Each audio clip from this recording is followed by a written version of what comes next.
உங்கள் அனைவரையும் நான் மேடையில் இருப்பவர்கள், மேடை முன்பத்தில் இருப்பவர்கள், அதிமுக என்பது சுக்க தங்கம்.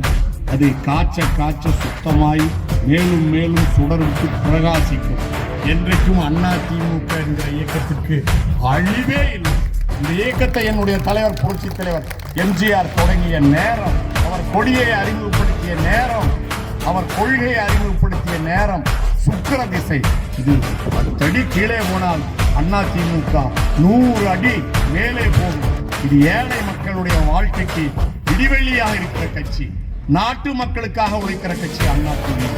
ஒரு குடும்பத்திற்காக உழைக்கிற கட்சி அல்ல அதிமுக. மக்களை மக்களாக நேசிக்கும், மக்களுக்கான நல்லாட்சியை கொடுத்த மாபெரும் தலைவர். எந்த திட்டத்தை கொண்டு வந்தாலும் எல்லோருக்கும் கொண்டு வந்த தலைவர் எடப்பாடியார். நீங்கள் உழைக்க வேண்டிய நேரம் வந்துவிட்டது. மீண்டும் நாம் ஆட்சி கட்டிலே அமருவோம். மீண்டும் நீங்கள் உயர்ந்த இடத்துக்கு வர வேண்டும்.